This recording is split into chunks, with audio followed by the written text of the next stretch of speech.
नमस्कार, स्वागतम। आज के अंक में चर्चा करेंगे कि हम कैसे पेड़ों को पकड़कर, पेड़ों को स्पर्श कर कर, पेड़ों के सानिध्य में रहकर किस प्रकार से अपनी ऊर्जा की निरंतर बढ़ोतरी कर सकते हैं, बहुत सारी शारीरिक मानसिक व्याधियों से दूर रह सकते हैं और एक सच्चा सुखमय जीवन व्यतीत कर सकते हैं।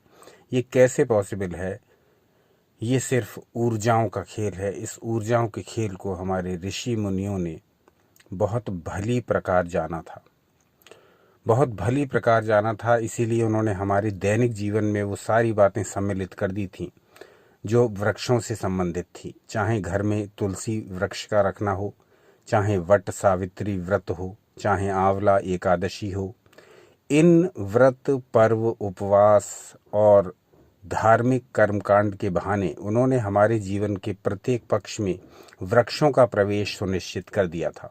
उन्हें पता था कि वृक्षों में ऊर्जा होती है और जब हमारे शरीर में ऊर्जाओं की कमी होने लगती है या ऊर्जाओं में डिस्टरबेंस पैदा होने लगता है, ऊर्जाओं में गड़बड़ी उत्पन्न होने लगती है, तब ये वृक्ष अगर हम इनके संपर्क में रहें तो ये हमारी ऊर्जाओं को बैलेंस में ला देते हैं, हमारी ऊर्जाओं में बढ़ोतरी कर देते हैं और हमें जीवनी शक्ति प्रदान करते हैं। कैसे? इस बात को शास्त्र प्रमाण सहित आज आपके सामने रखेंगे।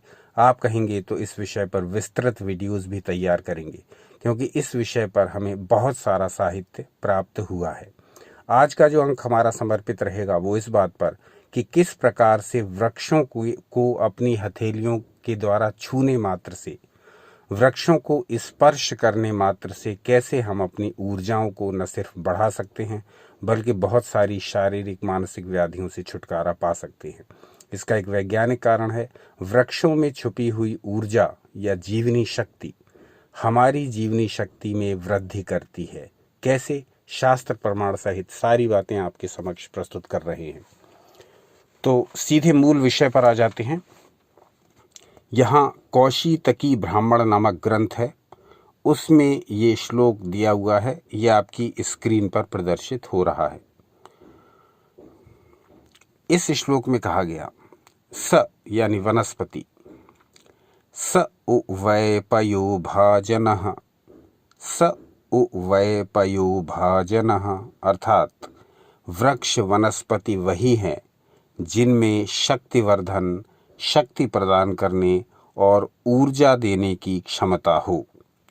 इसलिए पयोभाजन शब्द दिया गया है, जिसका अभिप्राय है शक्ति प्रदान करने की क्षमता।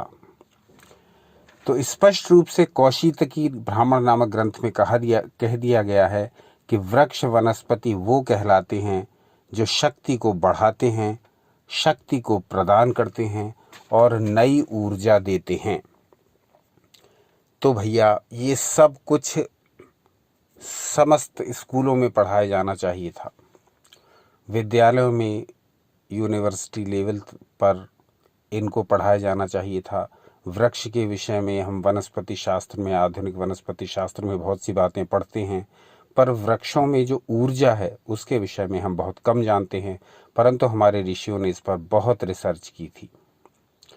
आप स्वयं देखिए विचार करके कि ऋषियों के आश्रम राज्यों से, राजाओं के जो नगर थे उनसे बहुत दूर एकांत में, जंगल में बनाए जाते थे, क्योंकि ऋषि मुनि पेड़ों के, पौधों के महत्व को समझते थे और वो उन्हीं के सानिध्य में रहना चाहते थे। तब उन आश्रमों में रहकर वो वहाँ जो भी वो तपश्चर्या करते थे उससे उनकी ऊर्जा निरंतर बलवती ही होती रहती थी, बढ़ती ही रहती थी और उनकी तपस्या सफल होती थी, क्योंकि वहाँ उपस्थित जो वनस्पतियाँ थीं, वहाँ उपस्थित जो पेड़ पौधे थे वो उनको अतिरिक्त ऊर्जा प्रदान करते थे। तो सोच करके देखिए कि ऋषि मुनि जब अपने आश्रमों का निर्माण करते थे तो वो इस बात पर क्यों विशेष ध्यान देते थे कि उनकी कुटिया, उनका आश्रम हमेशा ऐसे स्थान पर हो जो हरा भरा हो, जहाँ पेड़ पौधे हों, क्योंकि ऋषि मुनि इस बात को समझते थे कि पेड़ पौधे ही हमारी ऊर्जा को निरंतर बनाए रख सकते हैं। हम में ऊर्जा का क्षय, हम में ऊर्जा की कमी हो तो वो उसकी पूर्ति भी करते हैं। दूर क्यों जाएं, हम अपने आजकल के जीवन को ही देख लें। आज भी हम बहुत सारी औषधियों का प्रयोग ऐसी करते हैं जो जड़ी बूटियों, पेड़ पौधों, वनस्पतियों से बनी होती हैं, और उनको खा करके, उनका सेवन करके हम में ऊर्जा की वृद्धि होती ही है। आज के जीवन से ही समझ लीजिए, पुरानी बातें अगर ध्यान में ना आती हों तो आज का आधुनिक जीवन ही देख लीजिए। हम आज के जीवन में भी इतने व्यस्त जीवन, इतने आधुनिक जीवन में भी बहुत सारी औषधियों का प्रयोग ऐसी करते हैं जो कि पेड़ पौधों, वनस्पतियों से ही हमें प्राप्त होती हैं, और हम त्वरित अनुभव करते हैं उनकी ऊर्जा का। तो जो सत्य है वो सत्य ही है, उसको कितना ही दबाया जाए, कितना ही छुपाया जाए, कितना ही प्रयोग में न लाया जाए, लेकिन जो अपनी जगह सत्य है वो सत्य है। इसीलिए हम शास्त्र प्रमाण सहित अपने प्रत्येक वीडियो को आपके सामने रखते हैं। इस विषय में बहुत सारा साहित्य है जिसमें पेड़ों की ऊर्जा का कैसे प्रयोग करें इस बारे में बताया गया है। इस विधि को हम इस श्लोक के बाद आपके समक्ष रखेंगे, और आप कहेंगे तो इस विषय पर विस्तृत वीडियोस तैयार करेंगे। अगली ऋचा हमने ली है अथर्ववेद से, जो आपकी स्क्रीन पर प्रदर्शित हो रही है। इसमें कहा गया है वीरुधः पुरुष जीवनी, वीरुधः पुरुष जीवनी। ये अथर्ववेद की ऋचा है। इसमें कहा गया है वृक्ष वनस्पति मनुष्य मात्र को जीवनी शक्ति देते हैं। स्पष्ट कहा गया, जीवनी शक्ति देते हैं, वो लाइफ फोर्स, वो वाइटल फोर्स जिसकी आपको ज़रूरत है अपने जीवन के प्रत्येक कार्य को करने में, जिसके बिना आपका जीवन लस्त पस्त अस्त व्यस्त, दुखित, दुर्बल है, उदास है, छिन्न भिन्न है। वो जीवनी शक्ति जब आपकी मंद पड़ जाती है, वो जीवनी शक्ति जब आपकी सुप्त हो जाती है, वो जीवनी शक्ति जब आपकी धीमी हो जाती है, तब आप चाहते हैं कि हमें कहीं से ऊर्जा का ऐसा सोर्स मिले जो हमें पुनः नया जीवन दे, पुनः नई ऊर्जा दे। ये पॉसिबल है पेड़ों की संगत में, पौधों की संगत में रहने से। आप स्वयं अनुभव करिए कि जब आप इस आधुनिक जीवन से त्रस्त हो जाते हैं, तब आप किसी हिल स्टेशन की तरफ ही क्यों भागना पसंद करते हैं, किसी हरे भरे स्थान की ओर ही क्यों जाना पसंद करते हैं? क्योंकि वहाँ आपके भीतर से कहीं एक साउंड आ रहा है ऐसा कि ऊर्जा आपको मिलेगी वहाँ।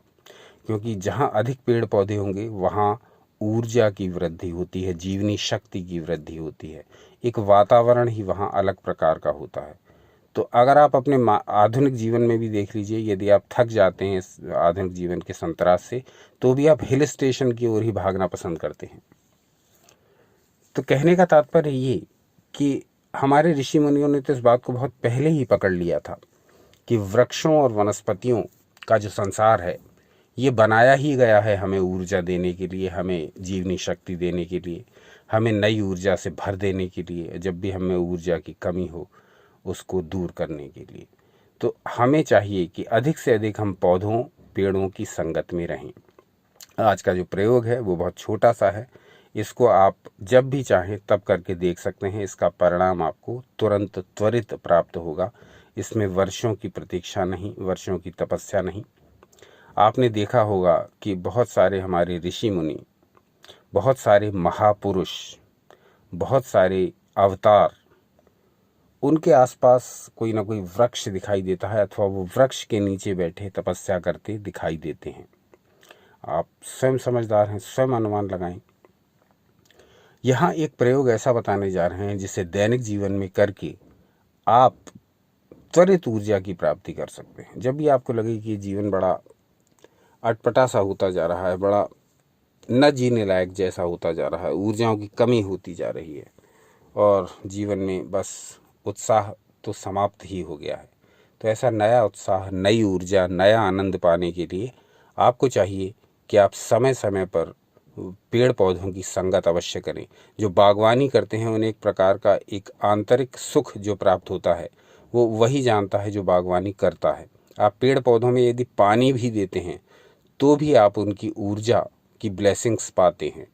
तो जो लोग नियमित रूप से पेड़ पौधों में पानी देते हैं वो ये बात स्वयं अनुभव करते होंगे कि उन्हें एक प्रकार की ऊर्जा मिलती ही रहती है। यहाँ उस अनुभव, उस विधि को बता रहे हैं जो आप यदि जीवन से थकित हो चुके हैं, यदि आप अपनी ऊर्जाओं में भयंकर कमी अनुभव कर रहे हैं, तो त्वरित लाभ पाने के लिए इस प्रयोग को करिए। आपके घर के आसपास या दूर कहीं भी एक पेड़ की तलाश करिए, एक पेड़ को देखिए और दोपहर के टाइम को छोड़कर, यानी 12 से 4 के बीच के टाइम को छोड़ करके आप मॉर्निंग में या इवनिंग में, रात के समय को भी छोड़ दीजिए, मॉर्निंग में या इवनिंग में आप इस वृक्ष को दोनों हथेलियों से पकड़कर 2 मिनट तक शांत खड़े रहिए अथवा बैठे रहिए। या तो आप इस पेड़ के तले बैठ जाएं, पेड़ के नीचे बैठ जाएं और अपने दोनों हाथों से इसके तने को पकड़ लें, यानी आप कस करके इस वृक्ष का स्पर्श कर लें अपनी दोनों हथेलियों से।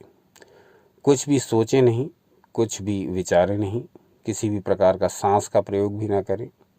बस आप अपनी दोनों हथेलियां टिका दें इस वृक्ष के तने से और ये अनुभव करें कि इस वृक्ष की जो ऊर्जा है, इस वृक्ष में जो असीम अपार ईश्वर की ऊर्जा है, जिस ऊर्जा से ये वृक्ष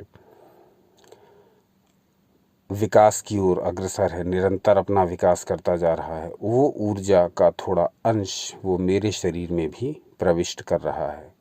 मैंने अपनी हथेलियां जो रखी हुई हैं वो इस वृक्ष के संपर्क में आई और इस वृक्ष में जो ऊर्जा का भंडार है वो इन हथेलियों के माध्यम से मेरे शरीर में प्रवेश कर चुका है। अब मेरी ऊर्जाओं में जो कमी थी, जो घटबढ़ थी, वो संतुलित हो रही है। मेरी ऊर्जाएं नए एटम्स, नए परमाणुओं के संपर्क में आईं जो कि इस वृक्ष में है और अब मेरा जीवन पहले से अधिक शक्तिशाली, पहले से अधिक ऊर्जावान हो चुका है। हर लेवल पर ये एनर्जी मुझे प्रभाव डालेगी, मुझे प्रभावित करेगी, चाहे वो मानसिक स्तर हो, चाहे शारीरिक स्तर हो, चाहे भावनात्मक स्तर हो, चाहे आध्यात्मिक स्तर हो।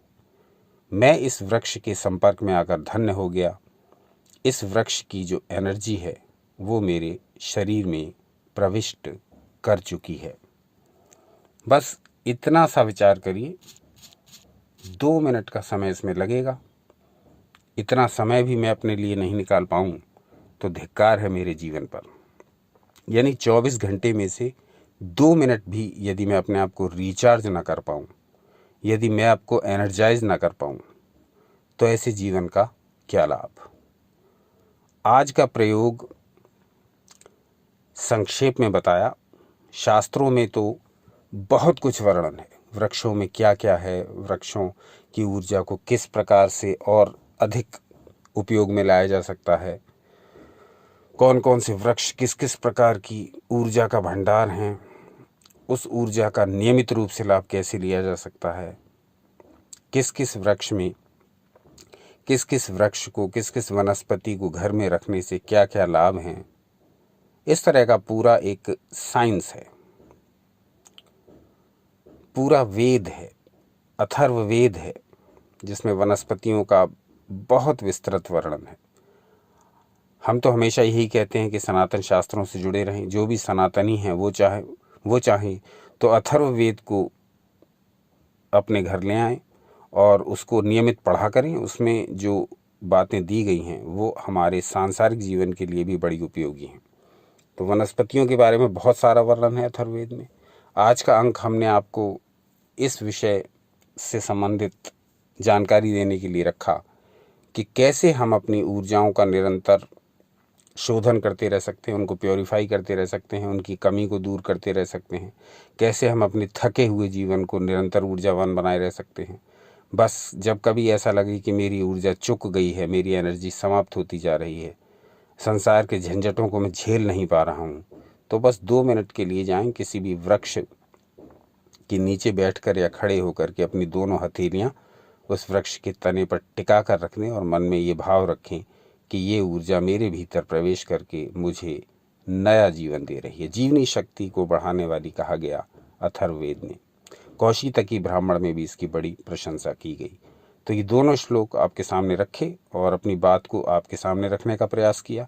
अब ये आपके ऊपर है कि आप इस वीडियो का क्या लाभ उठा पाते हैं और किस प्रकार से उठा पाते हैं और कितना उठा पाते हैं या नहीं उठाना चाहते हैं। जो भी हो कमेंट्स करके बताइए, जिससे कि इस विषय पर यदि और चिंतन चले तो वो आपके समक्ष रखा जाए, प्रमाण सहित।